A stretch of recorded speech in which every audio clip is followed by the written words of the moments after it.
Olá meus amigos, nós estamos aqui hoje, nós vamos contar uma história inspiradora. Se apresenta para o nosso público lá, Tio. Primeiramente quero agradecer a Deus e essa oportunidade, Val, você está vindo aqui na minha casa e para a gente testemunhar um pouco quem era o Edilson e quem é o Edilson hoje. É uma história que você não pode perder, tá? Não muda de vídeo aí, tá? Assiste até o final.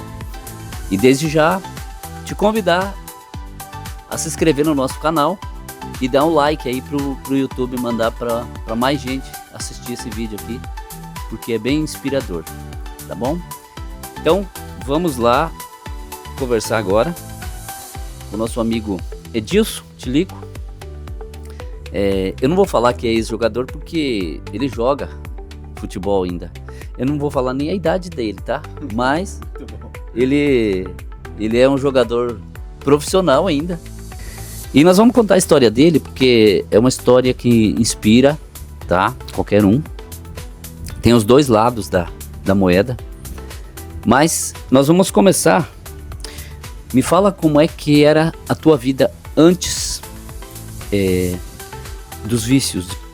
O Edilson, antes de conhecer as substâncias, o Edilson era uma pessoa sonhadora, uma pessoa que tinha sonhos de ter filhos, de ter família, né, bem estruturada, de poder ajudar os meus pais, ajudar meus irmãos. E cheguei um período assim que tive todas as oportunidades da vida, né? Era uma pessoa normal, né? E só que chegou um dia que eu fui muito curioso e acabei, né, junto ali com a substância que era bebida. Estava inconsciente, estava bebendo muito e de repente eu conheci uma outra substância que não fazia parte do meu cotidiano, né, do dia a dia, assim, ou dos meus dias de lazer, né, que era a bebida. E acabei me aprofundando naquele outro vício e aquilo que me levou à destruição, né, e levou às consequências, né, e as consequências não foram muito boas.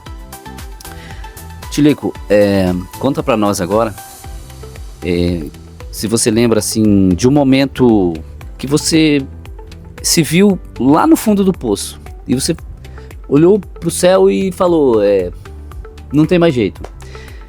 Você lembra de um momento assim? Você pode falar pra gente?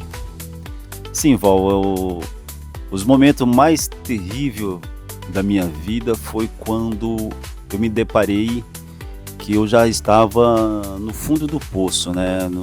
Não tinha consciência mentalmente para me saber aquilo que eu estava fazendo, estava me destruindo, né? Acabei destruindo todo o meu lar, né?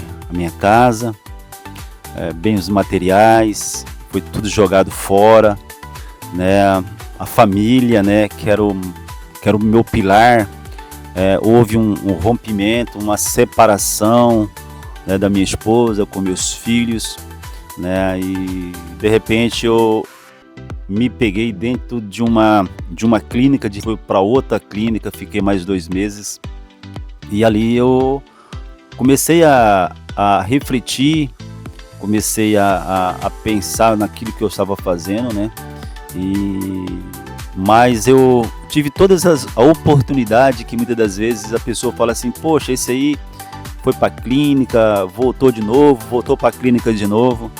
Mas enfim, eu tive outras recaídas e as outras recaídas foi mais complicado ainda.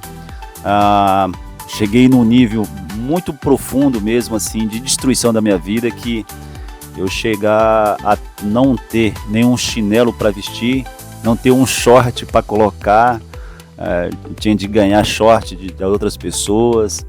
Então assim, eu vivi uma vida assim perambulando pelas ruas, né, destruído completamente a minha vida. Eu não tinha esperança mais de retornar aquele Edilson que eu era, né? Então assim, foi muitas lutas, foi muitas dores, muito sofrimento, porque a minha família sofreu muito. Tilico, e nessa andança toda aí, o que fez você tomar uma decisão de mudar? de querer uma mudança assim radical para tua vida? O que fez eu mudar? Olha, a lembrança minha foi assim, eu estava num estágio que eu queria voltar a ser aquele Edilson, né? Só que eu não tinha a consciência, né? Como seria esse retorno, como que eu não conseguia ficar um dia, 2 dias sem aquelas substâncias, né? E as pessoas falavam que tinha pessoas que podiam me ajudar, né? E, enfim, fui buscar ajuda de pessoas num local assim meio estranho, que era fazer alguns rituais, né? E aqueles ritual ele durava 7 dias. E o mais engraçado é que eu tive de passar minha mãe por grande humilhação, né? Porque ela foi a que me acompanhou da casa da minha mãe até essa porta do cemitério a pé. A gente fomos andando, né? E a minha vida só piorou depois daquele dia, né? Só que durante esse percurso teve uma pessoa que falou de uma igreja, né? E essa igreja era dentro da casa de uma irmã. E essa irmã hoje ela não está com a gente, né? Fui batizado ali nas águas dentro daquela igreja e teve outros processos também ali que eu comecei a conhecer mais profundamente quem era esse Jesus. E enfim, tive a oportunidade de conhecer uma outra igreja chamada Labareda de Fogo. E nessa Labareda de Fogo, aonde foi que eu recebi o batismo do Espírito Santo. Como é que foi o processo assim de recuperação depois dessa decisão, né, que você tomou na tua vida de querer mudar? E como é que foi o processo de recuperação daí? Então, o processo da chave da recuperação foi quando eu já não estava mais aguentando aquela vida de recaídas, né? Aí eu tomei uma decisão de sair da casa da minha mãe e peguei a minha mala e saí, né? Sem destino, né? Como se disse assim, saí pelas ruas perambulando, passando na casa de um, de outro, pedindo R$1, R$2. Eu falei para minha mãe que eu ia sumir, eu não queria deixar mais ela sofrer. Fala da tua vida atual hoje, como é que você vive, assim, tudo bem que já teve uma recuperação, né? Mas com a tua família, com o teu trabalho. Então, hoje eu sou uma pessoa transformada, né? Faz aí que quase 11 anos que fui liberto, e esses 11 anos, né? Foi muito bom porque eu encontrei o Senhor, frequento uma igreja hoje aqui na cidade de Londrina que é o meu suporte, né, os pastores, os meus líderes, né, uma comunhão maravilhosa com a minha esposa, com meus filhos, né, com meus irmãos, com a minha mãe, né, com meus parentes, enfim. E Deus me surpreendeu, né, porque tudo aquilo que o inimigo tirou de mim, Deus me devolveu tudo, né? Me deu um bom emprego novamente, voltei a fazer aquilo que eu gosto, né? Do meu trabalho. Nós queremos agradecer desde já pela presença do Tilico, ele ter falado um pouco da vida dele, da história, que é uma história que inspira, assim, se fala demais, que é muito difícil, e realmente mas para Deus não tem impossível, tem possível, mas depende da pessoa, depende de cada um. Muito obrigado, Tilico, por receber aqui na tua casa.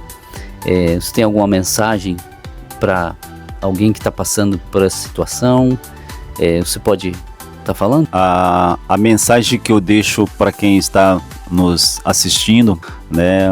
Só o Senhor Jesus, ele pode mudar a chave da sua vida, né? Através do nosso querer, do nosso posicionamento, do nosso buscar Ele, né? Buscar Ele, né? Nos momentos de fraqueza, realmente. O interno dentro de você, quem trabalha é o Senhor, é Ele que vai te purificar, é Ele que vai te limpar. E creia no Senhor Jesus, porque tá aqui uma pessoa que está falando com você, que ficou mais ou menos uns 10 anos nos vícios, e hoje estou aqui compartilhando para você a chave da virada que o Senhor fez na minha vida. Gostei demais de vir aqui conversar. Uma é que o Tilico é meu amigo, né? Meu amigo pessoal. Olha, a rivalidade é muito grande, realmente. Mas o meu time é muito forte. Mas não tem nada a ver, eu amo todos os clubes do Brasil, né? Torço também para todos. Só que quando o Flamengo entra em campo, aí eu já sou do flamenguista. Né? Ô Tilico, deixa eu te fazer uma pergunta. Você falou que você viajou, né? Para o mundo inteiro aí, vários clubes, né? Me fala como é que era a vida lá na China. Eu lembro que você contou uma história engraçada. Conta pra nós aí. Para Pequim, de Pequim fui para Xangai. E estava numa concentração e a gente estava, né, indo para o treinamento, né, naquele dia. E aqueles ônibus, né, chique da China, né, com aquelas vidraças bonitas. Na roça quando você vai matar um porco, joga a água, tira aquela, ele fica branquinho, né? E tava lá, espendurado pelo nariz lá, tava lá espetado lá. E aí eu passei, aí eu falei assim, é porco, né? Aí o francês, não, porco, uau. Eu falei, rapaz. Pois é, essas histórias engraçadas que a gente quer contar. Se você tem uma história aí de vida que virou uma chave, né? Que você possa contar o antes e o depois desse acontecimento, nos procure, tá bom? Obrigado, Deus abençoe você e a sua família. Tamo junto.